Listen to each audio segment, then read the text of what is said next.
നമസ്കാരം, ഞാൻ Unnikrishnan, national inspector. എല്ലാവർക്കും ഇന്റർനാഷണൽ സ്കൂൾ ഓഫ് ജസ്റ്റിസിന്റെ യൂട്യൂബ് ചാനലിലേക്ക് സ്വാഗതം.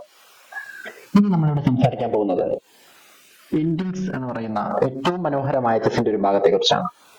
നമുക്കറിയാം, ലോകം കണ്ട ഏറ്റവും മികച്ച കളിക്കാരിൽ ഒരാൾ തന്നെയായിരുന്നു റോബർട്ട് ജെയിംസ് ബോബി ഫിഷർ. അദ്ദേഹത്തിന്റെ ഏറ്റവും പ്രധാനപ്പെട്ട ഒരു USA ചാമ്പ്യൻഷിപ്പിൽ നടന്ന ഒരു ഗെയിമിൽ വളരെ വിദഗ്ധമായി അദ്ദേഹം ഒരു ഗെയിമിനെ കൺവേർട്ട് ചെയ്യുകയുണ്ടായി. എനിക്കത് കണ്ടപ്പോൾ വളരെയധികം ഇഷ്ടപ്പെടുകയും അത് നിങ്ങളിലേക്ക് എത്തിക്കണം എന്ന് ആലോചിക്കുകയും ചെയ്തു.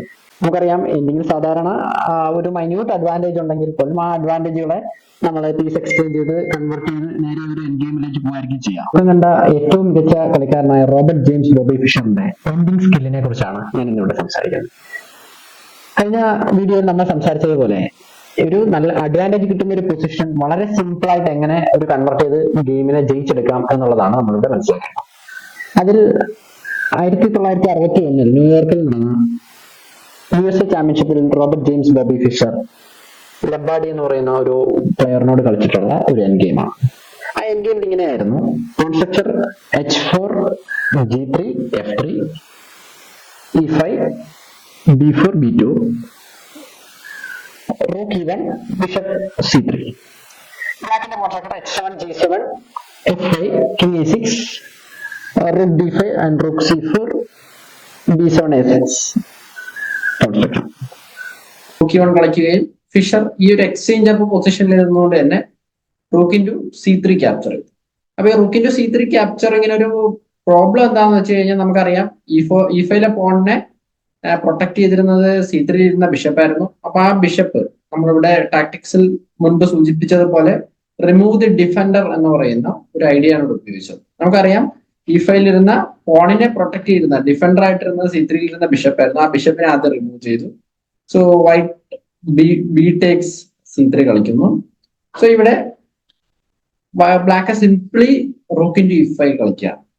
ഇപ്പൊ നമുക്കറിയാം, ഒരു എക്സ്ചേഞ്ച് ആണ് ഇവിടെ നടന്നത്. Rook into E1 king into E1 കളിക്കുന്നു. അപ്പൊ ഇവിടെ നമ്മൾ ഡിസ്കസ് ചെയ്യേണ്ട അല്ലെങ്കിൽ നമ്മൾ മനസ്സിലാക്കേണ്ട ഏറ്റവും വലിയ വസ്തുത എന്ന് പറയുന്നത്, ഒരു എക്സ്ചേഞ്ച് അപ്പ് പൊസിഷനിൽ നിന്നുകൊണ്ട് ഒരു ഈക്വൽ പൊസിഷനിലേക്ക് പോയിരിക്കുകയാണ്. പീസിന്റെ ഇത് നമുക്ക് നോക്കാം. 5 white pawns and 5 black pawns. Black king on E6, white king on E1. ഇവിടെ വിന്നിങ്ങിന് ഒരു സാധ്യത എന്ന് പറയാൻ പറ്റുന്നത്, ഫിഷറിനറിയാം ഇത് വളരെ സിമ്പിൾ ആയിട്ട് ജയിച്ചെടുക്കാൻ പറ്റും. കാരണം എന്തുകൊണ്ടാണ്, നമ്മൾ എൻഡ് ഗെയിമിന്റെ ബേസിക് തിയറി സംസാരിച്ചപ്പോൾ, ബേസിക് റൂൾസ് പറഞ്ഞപ്പോഴത്തേക്ക് നമ്മൾ ഡിസ്കസ് ചെയ്തിരുന്നു. ഒരു കിങ്ങിന്റെ ആക്ടിവിറ്റി എന്ന് പറയുന്നത് എൻഡ് ഗെയിമിൽ വളരെ ഇമ്പോർട്ടന്റ് ആണ്. ഈ പൊസിഷനിൽ E6 ഇരിക്കുന്ന ബ്ലാക്കിന്റെ കിങ് അൺഫോർച്ചുനേറ്റ്ലി അടുത്ത മൂവ് ബ്ലാക്കിന്റേത് കൂടെയാണ്. അപ്പൊ അതുകൊണ്ട് തന്നെ ഇവിടെ ബ്ലാക്ക് കളിച്ച റൂക്ക് ഇൻറ്റു E1 കാരണം വൈറ്റിന് പിന്നെയും ബാക്ക് റാങ്കിലേക്ക് പോകേണ്ടതായിട്ട് വന്നു, അതായത് ഫസ്റ്റ് റാങ്കിലേക്ക്.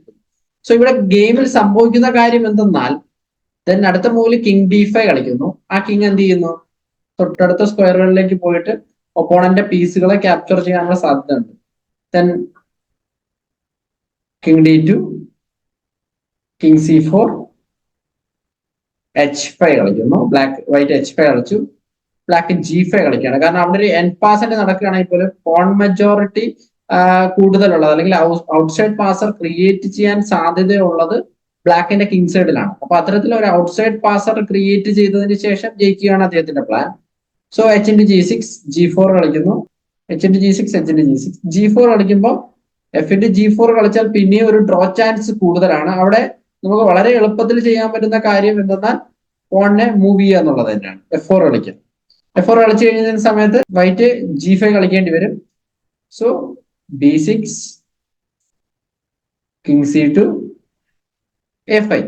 ഇവിടെ ഇൻ എഫക്ട് എന്താ സംഭവിക്കുന്നത് വെച്ചാൽ, ഒരു ഔട്ട്സൈഡ് പാസർ ക്രിയേറ്റ് ആകുക. ദെൻ ആ ഔട്ട്സൈഡ് പാസറിനെ ഏഡ് ചെയ്ത് നമുക്ക് ക്വീൻ ആക്കാനായിട്ട് കഴിയും. സോ ഇവിടെ ഇൻ എഫക്ട് സംഭവിക്കുന്ന വീണ്ടും ഒരു കാര്യം, ഈ പോണിനെ ഏഡ് ചെയ്യുന്ന സമയത്ത് ആ പോണിനെ ക്യാപ്ചർ ചെയ്യാൻ കിങ്ങിന് വരേണ്ടി വരും.